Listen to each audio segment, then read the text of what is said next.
మోకాళ్ళ మరియు నడుము నొప్పులకు చిన్న ఇంజెక్షన్ ద్వారా పరిష్కారం. డాక్టర్ ప్రకాష్ గుడిపూడి, 18 సంవత్సరాల అనుభవం. సంప్రదించండి. Elite spine and pain management centre, Manikonda, Hyderabad.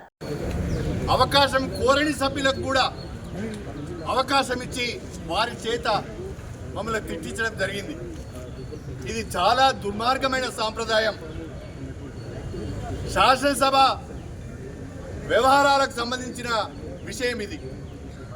Legislative affairs minister Sridhar Babu గారు, మనం శాసనసభను ఉందాగా నడుపుకుందాం, శాసనసభలో మంచి ఎగ్జాంపుల్స్ సెట్ చేద్దామని ఆయన చెప్పిన తర్వాత మళ్ళీ ముఖ్యమంత్రి గారు ఆ పార్టీకి చెందిన సభ్యులు అసభ్య పదజాలాన్ని ఉపయోగిస్తున్నారు. దీన్ని మాట్లాడదామంటే, దీనిపైన మా వివరణ ఇద్దామంటే మా గొంతు నొక్కారు శాసనసభలో. గత్యంతరం లేని పరిస్థితులలో బయటికి వచ్చి కనీసం మీడియా పాయింట్ దగ్గరనైనా లోపల ఏం జరిగిందో చెప్పుకుందామంటే ఇక్కడ ఇనుప కంచెలను పెట్టారు. చాలా గొప్పగా ప్రగతి భవన్ ముందట ఇనుప కంచెలను తొలగించాం, స్వేచ్ఛా వాయువులను ప్రజలకు ప్రసాదించామని చెప్పారు. శాసనసభ్యులకే గతి లేదు. ఇక్కడ శాసనసభ ప్రాంగణంలో శాసనసభ్యులు తిరగడానికే అనేక రకాలైన ఆంక్షలు, ఇక్కడ కంచెలు.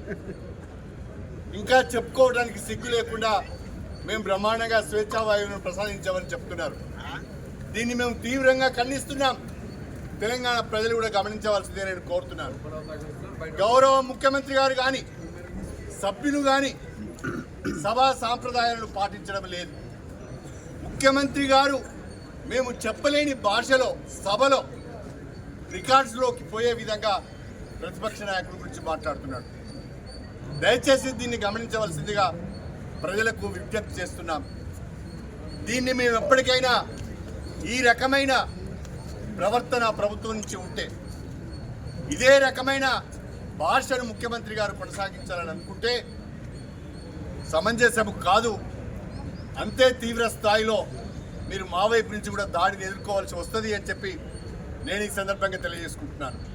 భాష రాక కాదు, మాటలు రాక కాదు, మీరు మాట్లాడే మాటల కంటే అసభ్య పదజాలాన్ని ఉపయోగించే సత్తా మా దగ్గర ఉన్నది. కాకపోతే మాకు సభ్యత అడ్డొస్తున్నది, సంస్కృతి అడ్డొస్తున్నది. తెలంగాణ భాషను, తెలంగాణ సంస్కృతిని కించపరచదలుచుకోలేదు. అందుకనే ముఖ్యమంత్రి గారి పట్ల ఆ అసభ్య పదజాలాన్ని మేము వినియోగించుకోవడం లేదు. దయచేసి ఇప్పటికైనా ప్రభుత్వం కళ్ళు తెరవాలి. స్పీకర్ గారు అందరికీ సమాన అవకాశాలు కల్పించాలి. ఎవరైనా ఆరోపణలు చేసినప్పుడు